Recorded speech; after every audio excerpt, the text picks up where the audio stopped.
که حبیب خدا فرمود که شیطان گفته بوده است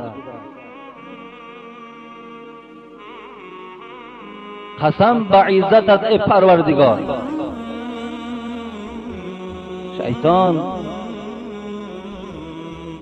که الله دارای عزت و جلال است، قسم به عزت و جلالت، لا ابرح اغوی عبادك ما دام ارواحهم فی اجسادهم. ملعون، این مردود، این مخلوقی که به خاطر فرزند آدم از رحمت پروردگار دور ماند،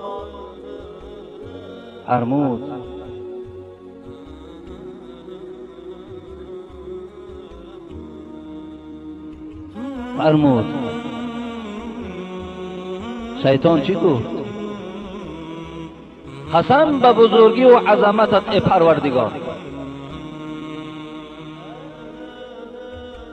لا ابرح اغوی عبادك ما دام ارواحهم فی اجسادهم.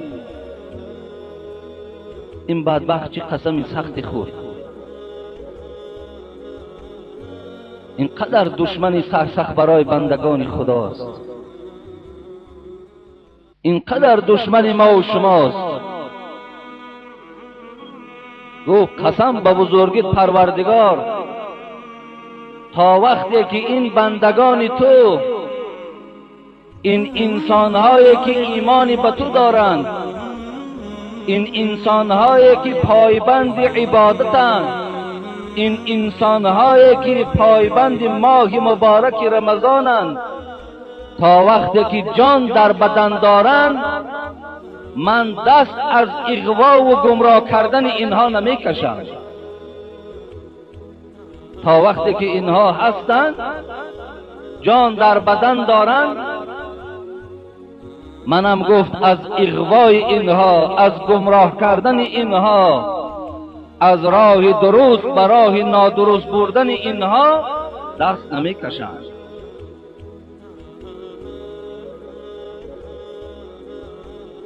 و سوی پروردگار از این شیطان ملعون مردود پناه طلب میکنیم. پروردگار که بنده را نوازش میکند، پروردگار که بندش را دوست می‌دارد، پروردگار که ما را به نظر رحمت خود همیشه نگاه میکند، به سوی شیطان چی گفت؟ و عزت و جلال، ای شیطان دست نمیکشی از اغوای بندگان من، بنده های مرا در راه نادرست میبری، بنده های مرا در وسواس مبتلا میکنی. قسم به بزرگیم، قسم به عظمت و جلالی که من دارم. چی قسم خورد؟ پروردگار چی قسم خورد؟ گفت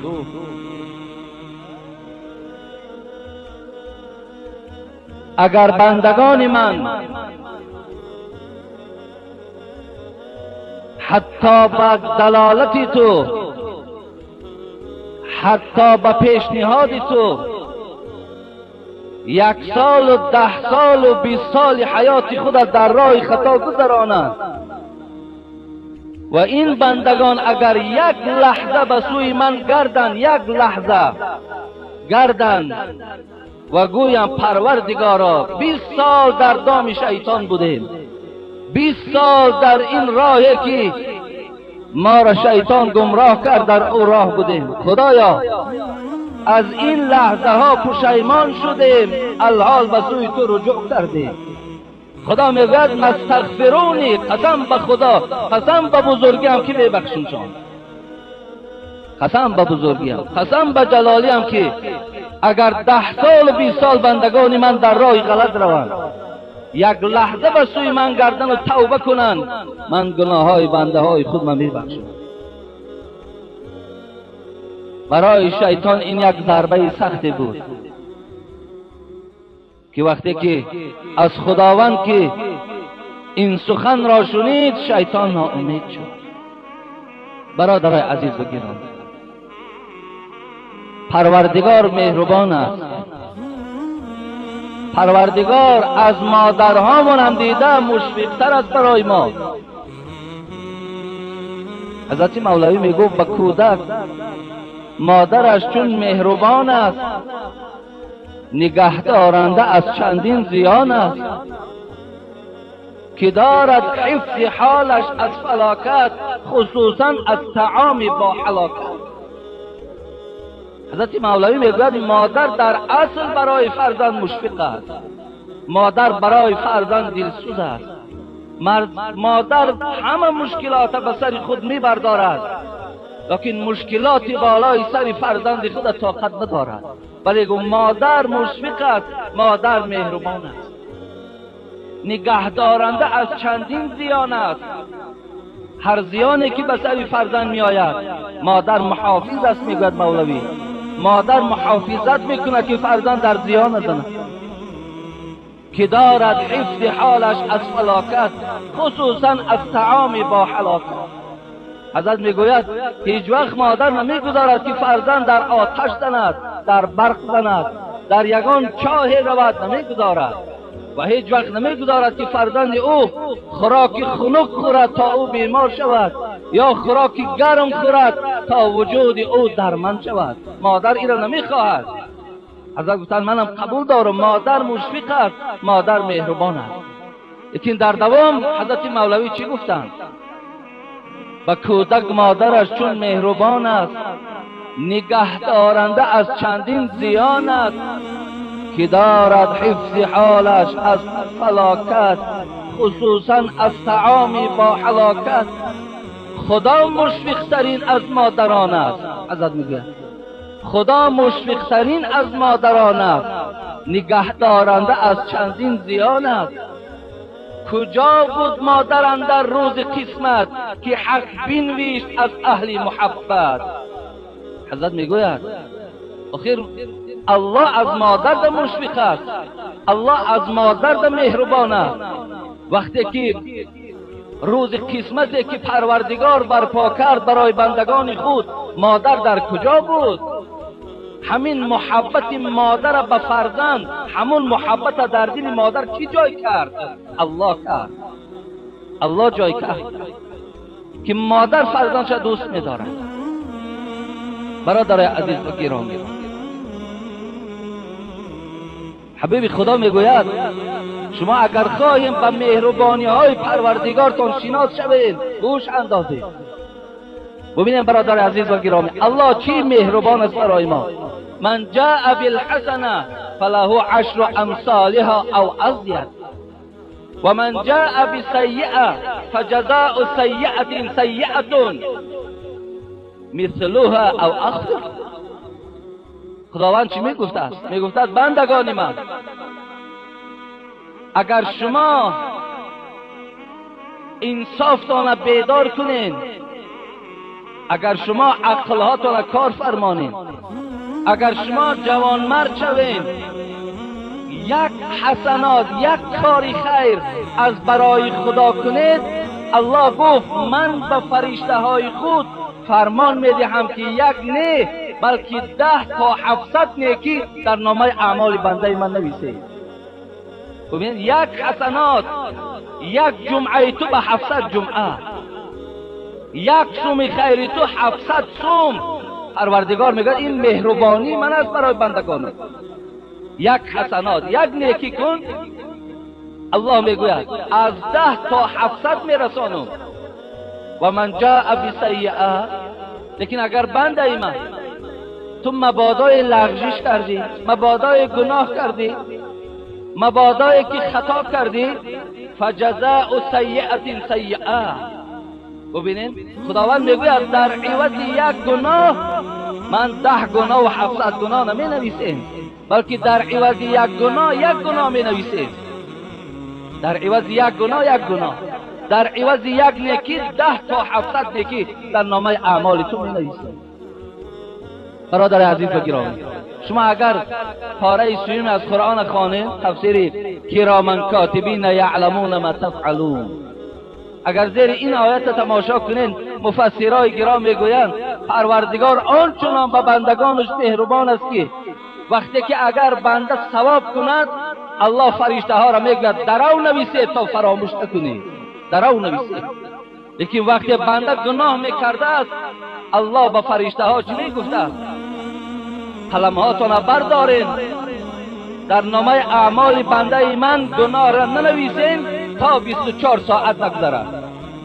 24 ساعت میگذرد، شاید که بنده من پشیمان شود، شاید که روی به سوی من کند، شاید از همین گناه کردگی خودش هزارها پشیمان شود و شما او را در حالت پشیمانی دیگر کتابت نکنید. 24 ساعت برای گناه مهلت است که توبه کو به سوی خدا. این مهربانی پروردگار است. و من تقرب منی شبرا تقربت منه ذراعا. پروردگار میگوید آنچنان مهربان هستم که اگر یک وجب به طاعت به من نزدیک شوی، من به رحمت خودم به مثال یک ذراع به تو نزدیک میشم. و من تقرب منی ذراعا تقربت منه باعا. اگر تو به منزله یک ذراع به طاعت بر من نزدیک شوی، من از بالای سری تو مثل سیلاب رحمت من میریزم. اگر تو به منزله یک ذراع به طاعت به من نزدیک شوی.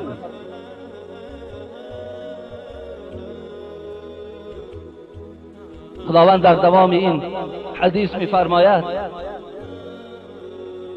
و من آتیتنی یمشی آتیته حروله. اگر بنده من تو به سوی طاعت من، عبادت من اگر تنبلانه خیزی، آهسته آهسته آیی، من که پروردگار تو هستم، من به رحمت خودم دوان به سوی تو می آیم. اگرچه آهسته آهستم، اگرچه تو بی پروا هم که آیی، اگرچه تو تنبلانه هم که انجام دهی، من که پروردگار تو هستم، من دوان تو را به رحمتم استقبال میگیرم. و من لقینی بقراب الارض خطیئه لا یشرک به لقیته بمثلها مغفره.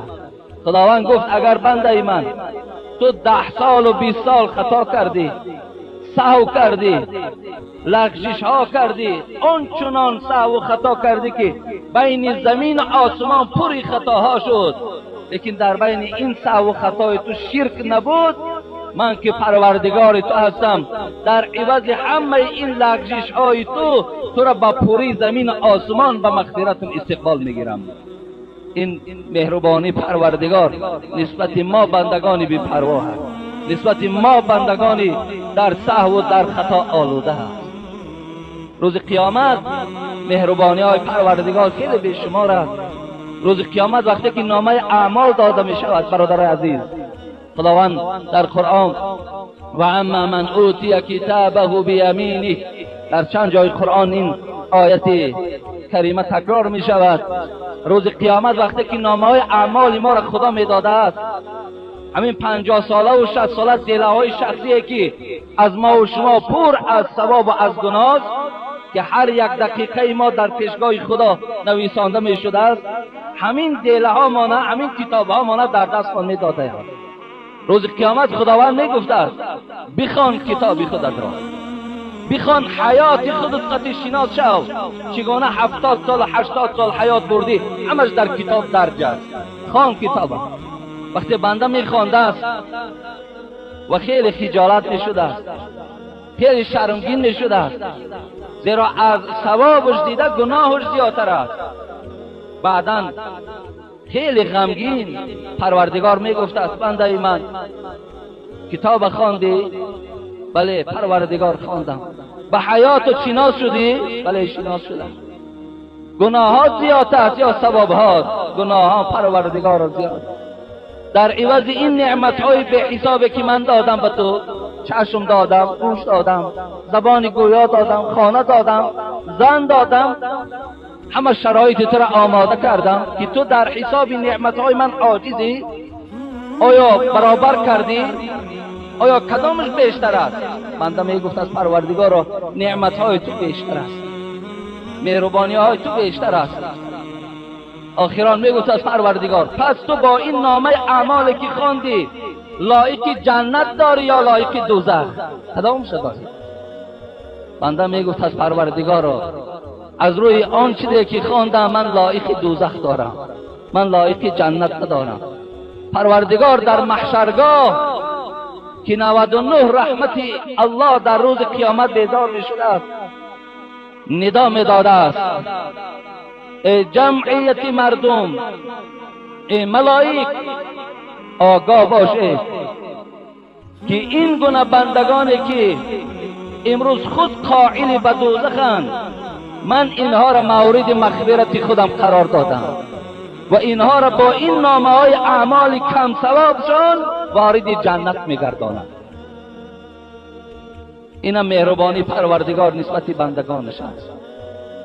له معقبات من بین یدی و من خلفه یحفظونه من امر الله. شما سوره رعد نگاه کنین آیت 11 را.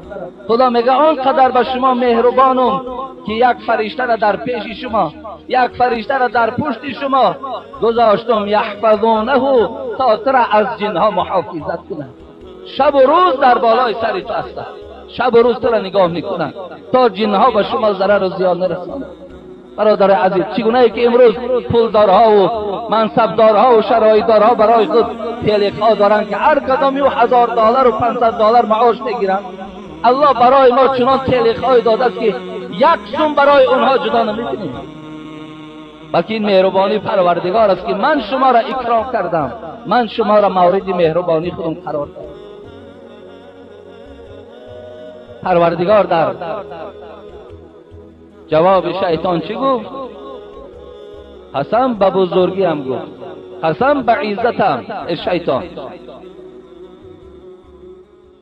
اگر چنده که تو قسم خورده که اینها را گمراه میکنم، من اگر یک لحظه اینا به سوی من گردن من تمام گناهشان میبخشم.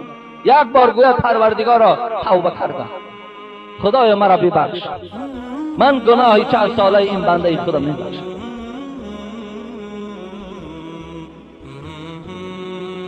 پروردگارا در این ساعتهای خیلی پرثواب، در این ماهی که دوستای تو آرزوی این ماه را داشتند، در این ماهی که فقط و فقط گناه بنده می سوزد، در این ماهی که درهای رحمت تو گشاده است، در این ماهی که من قام رمضان ایمانا و احتسابا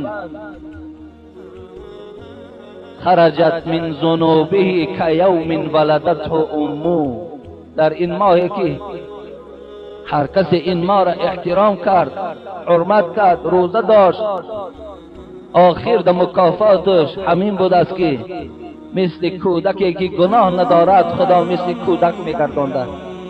خدایا گناه های ما بندگان را مغفرت کن. خدایا ما طاقت عذاب تو را نداریم، بدنهای ما ضعیف است. خدای مهربان ما را بعد حسابی که از نامه اعمال ما می شود در برابر نعمتهایی که برای ما نصیب کردی، خدایا ما می دانیم که عبادتهای ما خیلی ناقص است. خدایا این عبادتهای ما را قبول بگردان. خدایا فقط و فقط ما تکیه بر رحمتت داریم، تکیه بر عبادت ما نداریم. خدایا ما را شامل رحمت خودت گردان. خدای مهربان محشرگاه را برای ما همه سختی هایی که دارد برداشته بگردان. خدایا خاتمه کار ما را به جنت انجام بده. خدایا ما را با نور ایمان الحال مشرف گردانیدی. با این ایمان خدایا از دنیا گذشتن را موفق بگردان. خدایا در همه مکانی که برادرهای مسلمان ما حیات به سر میبرند، خدایا مشکلات ها را از بالای سر اونها دور بگردان. فراهمی و خوبی و آرامی را خدایا بالای سر همه مسلمان ها فراهم بیار. خدایا دشمن های مسلمان ها، دشمن های آدمان با ایمان و موحد را به مقصودها و به نقشه هاشان خدایا موفق مگردان. خدایا گذشتگان این جمعیت و بیرون این جمعیت، گذشتگان تمام مردم با ایمان را رحمت و مغفرت بگردان. بیماری هامان خدایا شفای کامل نصیب بگردان. مسافر هامان خدایا صحت و سلامت به خاندانشان برسان. آمین یا رب العالمین.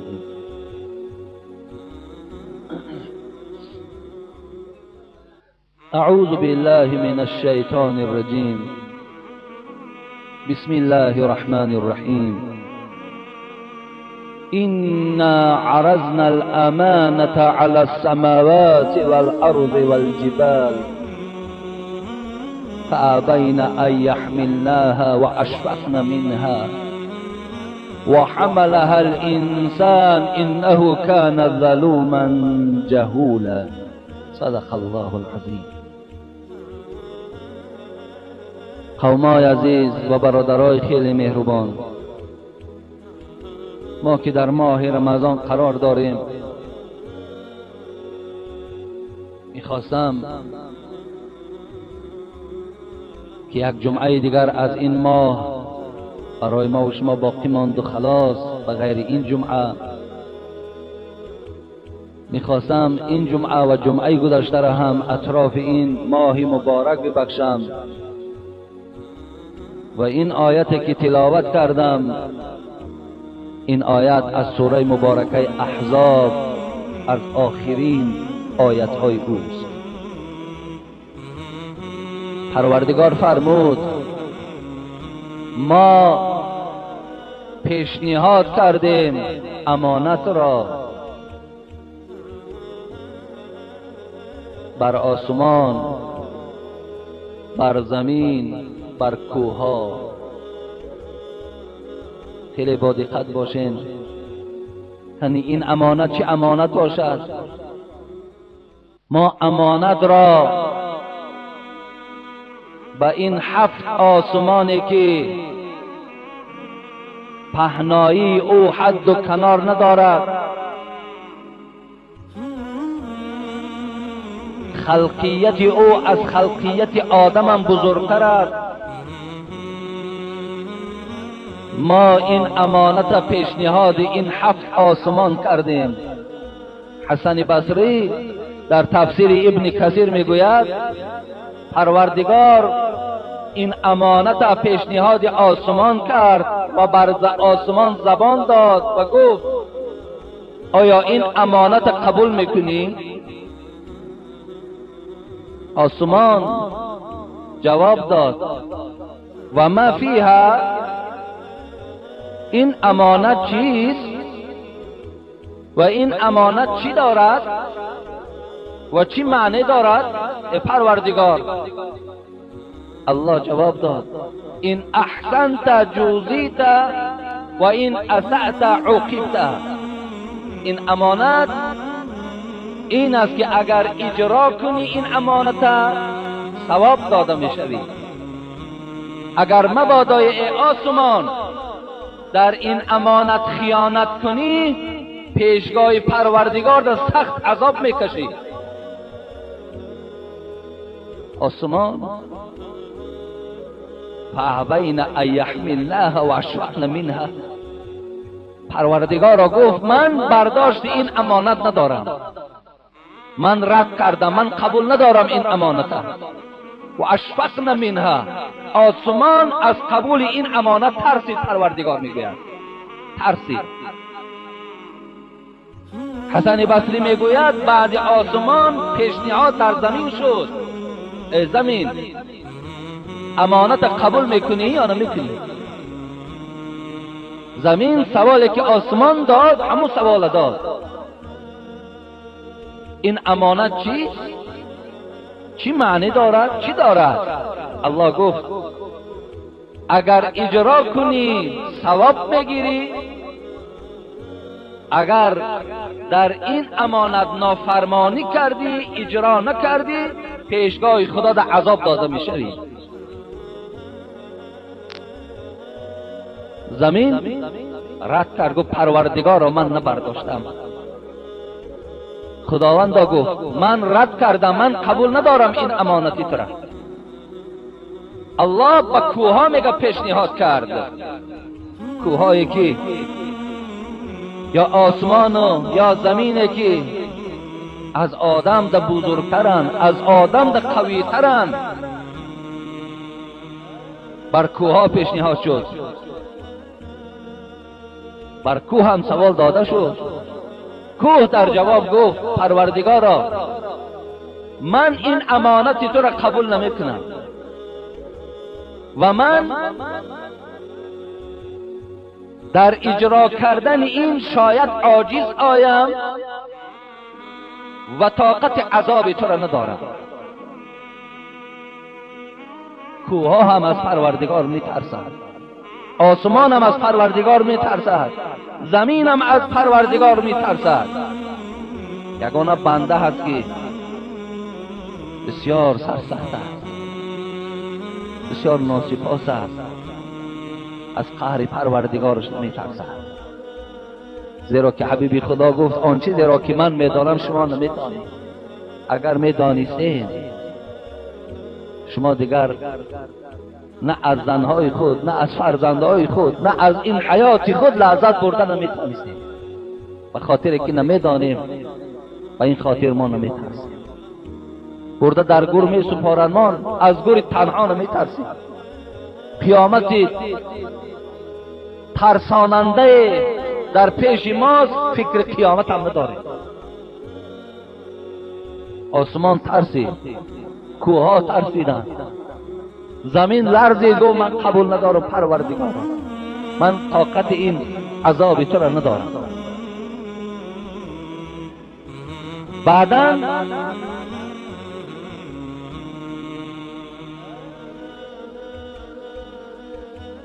پروردگار میگه به حضرت آدم پیشنهادش کرد، ای آدم این امانت قبول داری؟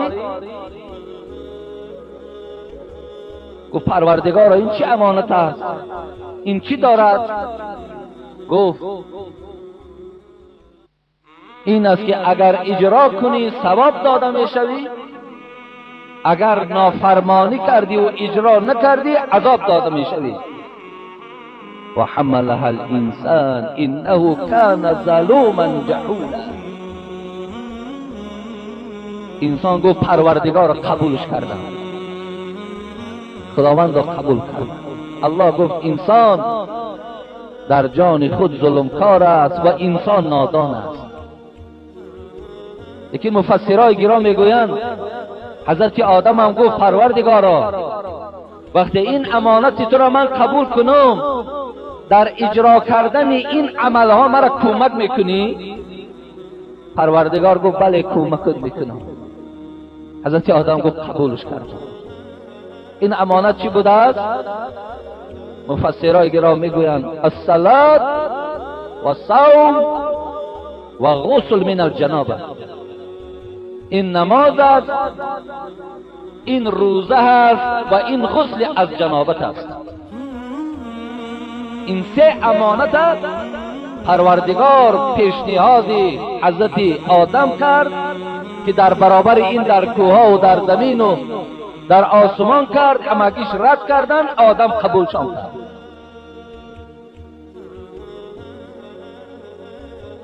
امانت الهی امروز به ما و شما آمد.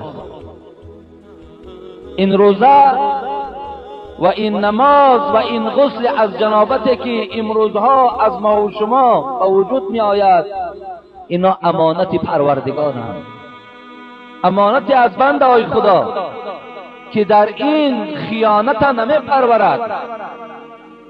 این امانت هست که باید اجرا شود، باید از جانب بندگان عشق و محبت بر این امانت داشته باشد. حبیب خدا میگوید اربع اذا کن فیک فلا علیک ما فاتک من الدنیا. حبیب خدا گفت اگر در کدام امت من، یعنی در کدام از ما و شما 4 چیز باشد، حبیب خدا را سخنش گوش کنید، 4 چیز در کدام از شما باشد، فلا علیک ما فاتک من الدنیا. حبیب خدا گفت دیگر تو ای بنده خدا پروا نکن، غمگین نباش که این دنیا دیگر بر ضرری تو انجام نیافت و تو در قبر و روز قیامت یکی از بندگانی با شرف خدا به شمار می روی اگر تو 4 چیز همراه خود داشته باشی. اینا چی بود است؟ حفظ و امانت. یکم امانت محافظت کردن، یعنی همین امانت خود امانت چیست؟ امانت ببین امانت بانک داریم، میگه امانت بانک، مقصد هر چیزی که در او بانک شما میگذارین این گویم که صاحبان همون بانک امانت شما را وقتی صحت و سلامت به شما تسلیم میکنن اینا میگن امانت گذار، اینا امانت گذار میگویم. و هر چیزی که ما در اختیار یک انسان از مال دنیا از سخن گذاشتیم که همین امانت در پیش تو، همون محافظت کردن همون برادر چی میشود؟ ضرور میشه. یکم چیزی که شرف تو در قبر و روز قیامت بوده است این حفظ امانت است. در برابر آن که از مال دنیا را امانت میگویند تا که خیانت نشود، در برابر این نماز و روزه و غسل از جنابت هم امانت است، اینم باید خیانت نشود، اینم باید از جانب بنده های خدا باید خیانت نشود. حفظ امانت. دوم حبیب خدا چی گفتند؟ و صدق حدیث و حسن خلیقت و عفت طعمت. دوم آداب خوب، فعل خوب، بچه خوب، آدم بی آزار. دوم چیزی که آدم شرف شد در نزد خدا و در نزد پیغمبر و قبر روز قیامت بلند میکرد، آداب خوب، آدم خوب، آدم بی ضرر، آدم بی زیان. سوم طعمه حلال، خوراک حلال. ببینید چیزایی که اگر در کدام از ما باشد، حبیب خدا گفت فلا علیک ما فاتک من الدنیا، اگر تمام دنیا را بایدی گفت غمگین نباش که تو در پیش خدا برد کردی. یکم امانت خیانت نکن، دوم آداب خوب داشته باشی، سوم لقمه حلال داشته باشی، چهارم سخن راست داشته باشی، دروغگو نباشی. این امروز در جمعیت ما و شما در عوض همین قدر دعوت ها، در عوض همین قدر پند و نصیحت ها با بنده های خدا دروغگو، دروغ میگویند. پیر و جوان دروغ میگویند، پیر و جوان دروغ میگویند، دیندار و بیدین دروغ میگویند، ساحه های دین کار میکردگی دروغ میگوید، ساحه های حکومتیش هم دروغ میگوید. هست آدم ها دروغ میگوید. در کجای دروغ جای گرفت اونجا دیگر فلاکت است، اونجا حلاکت است.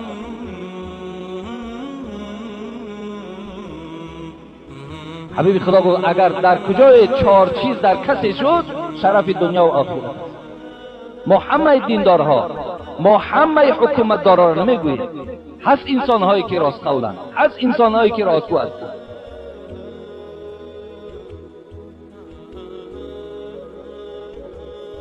حبیب خدا میگوید ان الکذب یهدی الی الفجور و ان الفجور یهدی الی النار.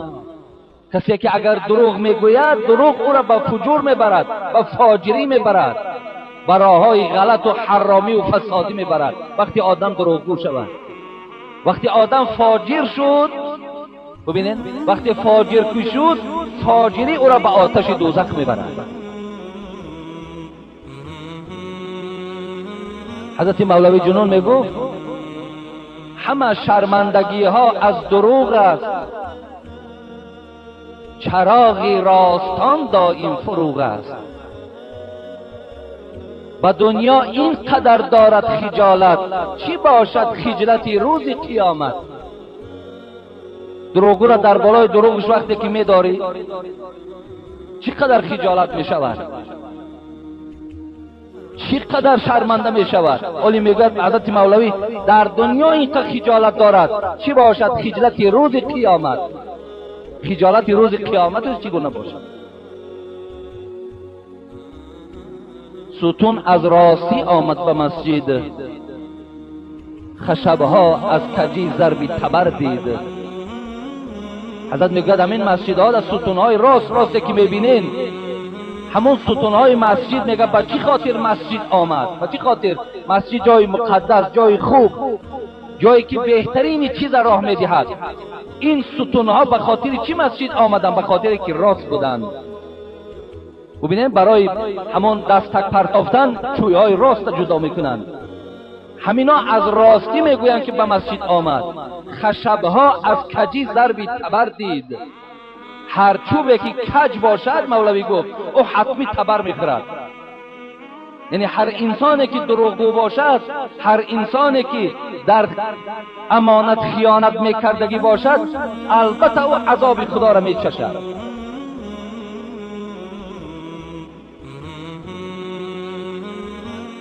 هر روز اینجا برادرها من خیلی راستی بار ناراحت شدم.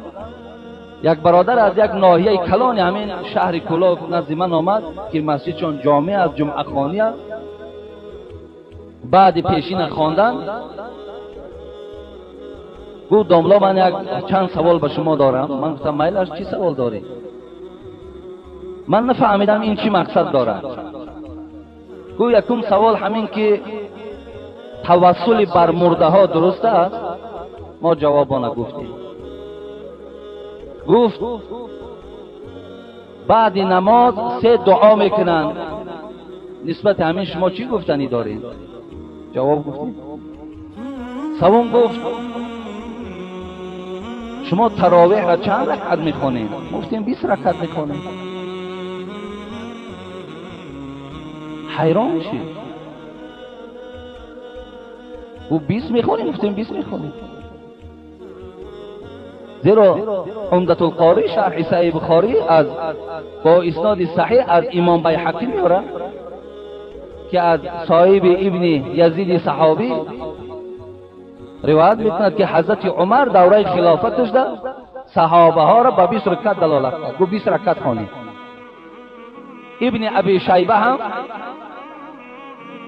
در مصنف خودم دلیل از یحیی ابن سعید میارد که حضرت عمر مردم به 20 رکعت نماز تراویح دلالت میکرد. این چنین کنز العمال هم دلالت بر همین دارد که ابی ابن کعب را حضرت عمر امر کرد که به مردم 20 رکعت نماز تراویح خوانید.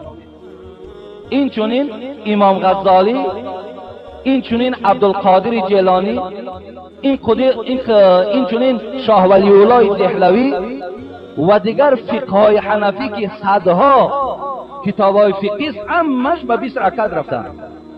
حتی که حضرت عثمان و حضرت علی و حضرت عمر 20 رکعت نماز تراویح می‌خواندند. این اجماع صحابه میگن که حکم آیت دارد. حتی شما میتونین اینا را در همون کتاب‌های نام گرفتگی من، شما اگر کتابخوان باشین دسترس کنین میبینید. حتی در دست من فیض الباری شرح صحیح بخاری که از محمد انور کشمیری است، او حضرت میارد که امام ابو حنیفه استاده بود که ابو یوسف شاگردش بود، قاضی بود. پرسید ای ابو حنیفه، همین عمر رضی الله عنه برای 20 رکعت نماز تراویح حجت داره؟ ابو حنیفه گفتن ابو یوسف، عمر پیدا کننده بدعت نیست. شما میتونین این سخن ابو حنیفه را در فیض الباری شرح صحیح بخاری از محمد انور کشمیری بینید. حتی امام شافعی، امام احمد حنبل، امام ابو حنیفه 20 رکعت میخوانند، لیکن امام مالک 36 رکعت میخواند. به خاطر چی؟ به خاطر که هر یک 4 رکعتی که در مکه مکرمه که میخواندن، اونا بعد 4 رکعت خودمان تسبیح میخوانیم، اونا طواف میکردن 7 پیچ. در مدینه که این شرایط طواف نبود، امام مالک در جای طواف با 4 رکعت دیگه میخواند. اینچنین ابن تیمیه که در فتاوای خود که خیلی بگیم سلفی بزرگ، مقلد به مذهب نیست، با 20 رکعت رفتن. مکه، مدینه، پاکستان، افغانستان همه 20 رکعت نماز میخوانند. مفتیم هم است برادر عزیز. گپ درباره دروغ میرود. ببینید اون کس گفت که دیروز در جمعیت ما یک چند انسان به نام سلفی یک مردم کلان من کردن و گفتن که این 20 رکعت نادرست است، 8 رکعت خونید. بعدا اونا گفتن آخر همه جا 20 میخوانند، خیلی بیچاره شاید امامش علم نداشت یا فهمیش نداشت، همه 20 میخوانند دیگر. بعد گفتن که با کی اخلاص داری نپرسین، خیلی بیچاره اخلاصی به حاجی میرزا داشته. این حاجی میرزا را پرس، تلفن میزنه، در یک آدم دیگر پیوست میکنه. حاجی میرزا السلام علیکم. و علیکم السلام. نازنین داملا خوبه؟ سلامته؟ خیر رحمت شکر. همین قوم ما میپرسه که همین تراویح 20 رکعت یا 8 رکعت؟ او حاجی میرزا کدام حاجی میرزا باشه؟ گفته است 8 رکعت یا 20 رکعت غلطه. ببینید آیا همین دروغ نیست؟ آیا سلفی دروغ میگه؟ سلفی صالح دروغ میگه؟ برادر عزیز و گرامی، در حق یک انسان دروغ گفتن، تهمت زدن، از این در بدبختی نیست دیگر. بیرون در وقتی میگه این بچه میگه من فهمیدم دانستم که وای کی بود، پرسیدم وای فلانی بود، آوازش به او مانند نبود، گفت خیلی فرقش یا که او نباشه شاگرداشه. از این در بدبختی نیست برادر عزیز، این دروغه. حاجی میرزا از وقتش اعلان کرد ما پیرو مذهب امام ابو حنیفه رحمت الله علیه. یک چند پیش دیسک ها دا دیگر آدم ها موعظه دارن، صورت ما نام ما نویساندگی و صورت ما زدگی، دیگر آدم در درونش موعظه دارن. برای این احتیاط چیم برادر عزیز بگیر. این دروغ،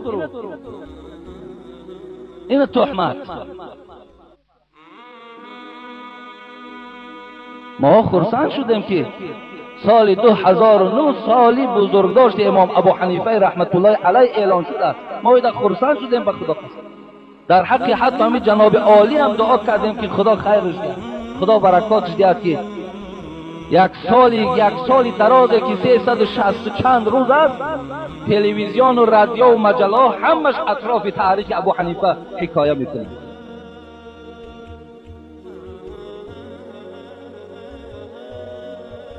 حبیبی خدا چی گفتن؟ گفتن کدام شما اگر 4 چیز داشته باشین پس چی بوده است؟ پس شما هر چی از دستان از دنیا هم که رفت پروا نکنین، بلکه شما شرفی در نزد خدا و پیغمبر و شرفی در روز قیامت و قبر یافتین. وقتی که شما سخن راست دارین، وقتی که شما حفظ امانت دارین، وقتی که شما فعل خوب دارین، وقتی که شما طعمه حلال دارین، طعمه حلال. کسی پرسید از آن پیر عرفان که دارم مشکل گوی معنی آن، چرا جوع را به هر کس می ستایی؟ گرسنه دوست را چی سیر نمایی؟ بگفتش بایزید گویم بکن گوش، به مضمون کلامم صرف کن هوش. یک شخص آمد که بایزید بستامی مردم ترغیب دارد، تشویق دارد که ای مردم روزهای دوشنبه و پنجشنبه روزه گیرید، روزهای 13 و 14 و 15 هر ماه روزه گیرین، ماه مبارک رمضان روزه گیرین که این سنت از سنت های پیغمبرمان هست. گیرید، بسیارتر روزه دار گردید. یکی از شاگردانش گفت ای حضرت، گفت چرا جوع را به هر کس می ستایی؟ چی اینقدر تو روزه را صفت میکنی؟ چی اینقدر بنده های خدا را به گرسنگی فقط دعوت میکنی؟ آیا این گرسنگی در پیشگاه خدا چی سیر دارد؟ سیرش برای من بیان کن. بگفتش بایزید گویم بکن گوش، به مضمون کلامم صرف کن هوش. گفت خدا خیرت دهد. گفت سوالی خوب دادی، برای چی من مردم به روزه دعوت میکنم؟ برای چی مردم دائم میگم اکثر وقت روزه دار باشین؟ یا محبوب ترین روزه حضرت داوود است. گفت پیغمبر یک روز روزه میگرفت، یک روز میخورد، یک روز روزه میگرفت، یک روز میخورد. مثل داوود روزه گیرید. حضرت گفتن اکنون جواب مرا گوش کنین. گفتن که جواب برای چی من شما را اینقدر به گرسنگی به روزه داشتن دعوت میکنم؟ سببش در چیست؟ اگر یک دم گرسنه بودی فرعون، نکردی دعوا آن بدبخت بیعون. ببینید، اگر یک دم گرسنه بودی فرعون، نکردی دعوا آن بدبخت بیعون. زی سهری بود آن طغیان جهلش، نکرد پندی شیرین موسی اهلش. گرسنه گر بماندی تو بجای، نکردی هیچ دعوای خدای. بود اجزای دوزخ نفس سرکش، عنانش در ریاضت سخر کش. حضرت چی گفت؟ گفت برای چی من شما را به روزه دعوت میکنم؟ به خاطر که اگر همون فرعون اگر یک لحظه گرسنه میماند، اگر یک روز روزه میگرفت، او هیچ وقت دعوای خدایی نمیکرد، هیچ وقت دعوای سرکشی نمیکرد، هیچ وقت با پروردگارش قهری نمیکرد. زی سیری بود آن طغیان جهلش، نکرد پندی شیرین موسی اهلش. همون طغیانگری او، همون دعوای خدایی او به چی بود؟ به خاطر سیریش بود، به خاطر که بار روزه نگرفت، به خاطر که بار مشکلات گرسنگی نکشید. به این خاطر او دعوای خدایی کرد. روزه گفت انسان با انصاف میکند، انسان خاکسار میکند، انسان گویم که نقشه هاش میشکند، انسان کبرش قطع مبارزه میبرد. این روزه داروی هست که همه این میکروبا را از جسم آدم دور میکنه. شما تماشا کنید، هارون برای چی زکات نداد؟ برای چی؟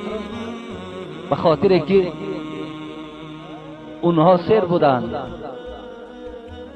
اونها سیر بودند، اونها پوشیده بودند، اونها ذره کمبود نداشتند، اونها ذره توجه به ماه رمضان نداشتند.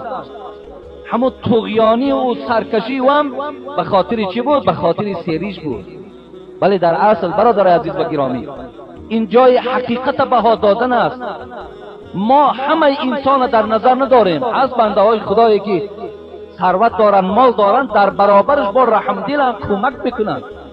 لیکن اکثریت انسان هایی که سیرن و شرایط های خوب دارن در حال سرکش میشوند، در حال ناپسند میشوند، در حال گفت همین عرفیت مردم ما و شما پوف پوف بنده خاکی میگویند. همونا از سیری است، از مستی است. در بعض گفت و شنید ما نمیگویم که میبینیم که بسیار کلان گپ میزند، در حال میگه چی تو مستی؟ سیری چی تو؟ همین سخن حتی استفاده میبریم. تو مستی؟ چی؟ سیری؟ پوری؟ ببین یعنی مقصد همین گپی بلندی تو از سری توست، از بیرحمی و بیشفقتی توست. برای چی شداد مبارزه برد به خدا ایمان نیاورد؟ برای ملک داشت، برای شرایط خوب داشت. برای چی نمرود با ابراهیم جنگ اعلان کرد؟ برای سیر بود، برای پر بود، برای همه شرایطش میرسید. برای چی ابو لهب و ابو جهل ایمان نیاوردند؟ به خاطری که اینا میری شهر بودند، به خاطری که اینا همه ملک در دستشون بود، اینا سیر بودند. حضرت بایزید بسطامی میگوید آخر همه چیز از سیری سر میزند، همه بدبختی ها از سر سیری میشود. یک روز اگر برنامه اخبار را تماشا کرده باشه، جناب عالم هم در نرسیدن گندم چی گفت؟ گفت برای چی زمین ها تان گندم نکردین؟ دهن ها تان گو بوی نان گرفت. ببینید یعنی سیر شدین. این آدم که سیر شد دیگه حتی زراعت هم نمیکنه، سیر شد حتی تن به کارم نمیته دیگه، او سیر شد از دیگه. برای چی این اخبارها را گوش میکنه؟ مایکل جکسون یک سراینده مشهور دنیا گوییم. برای چی گویم دستی به بچه بازی زد؟ برای سیر است دیگر، هیچ کمبود نداره. آخر هیچ کمبود نداره. عملیات های مخصوص از خودش در تمام دنیا، دچه ها مخصوص پول بسیار، دستی به بچه بازی زد، کودکان را استفاده بود. برای چی این تایسونی که مثال گویم بکسیاری مشهوری روی دنیا، برای چی این دخترکای خورد استفاده بود؟ روی سیری شده، روی مستی شده. حضرت بایزید گفت من بیهوده شما را به روزه دعوت ندارم که این نفس های شما را میشکند، نفس های شما را از وسواس شیطان باز میدارد. رسول اکرم میگوید این شیطان یجری من ابن آدم مجری الدم فضیقوا مجراه بالجوع. بین حبیب خدا میگوید شیطان در رگهای خونگردی شما بسیار حرکت میکند.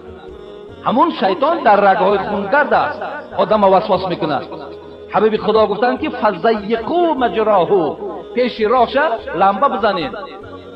ببینید پیش راهش لمبه مانید، مقصد پیش راهش بگیرید، پیش راهش نمانید که وای در تمام خون شما حرکت کند. گفتن ای حبیب خدا چگونه حرکت کنید؟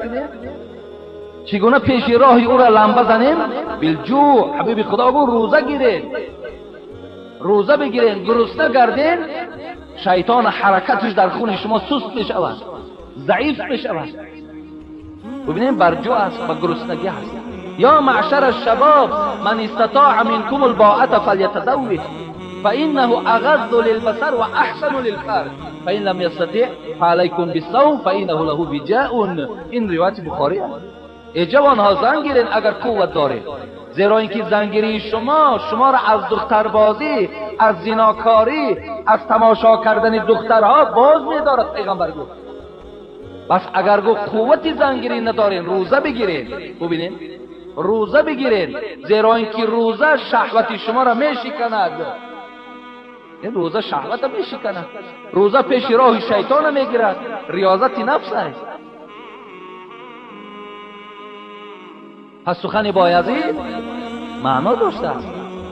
حضرت گفت سخن ما گوش کن. حضرت گفتن با مضمون کلامم صرف کن هوش تا طرف کلام من بگیر، انشاءالله تو میفهمی.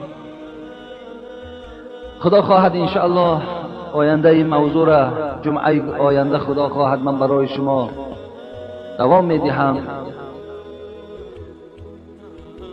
این یک ساعتی که از ما و شما الحال سپری شد، ساعت نور، ساعت خیر، ساعت فیض، ساعتی که شما این ساعتها را در جنت حسرت میخورین، جنت در حسرت میخورین که ای کاش که پروردگار این موعظه ها 2 ساعت میشد، این موعظه ها 3 ساعت میشد، تا که در هر ساعت این درجات بنده را خدا در جنت بلند میکند. به این جنت که همه شرایط آماده است برای ساعت موعظه در اونجا حسرت بخوریم.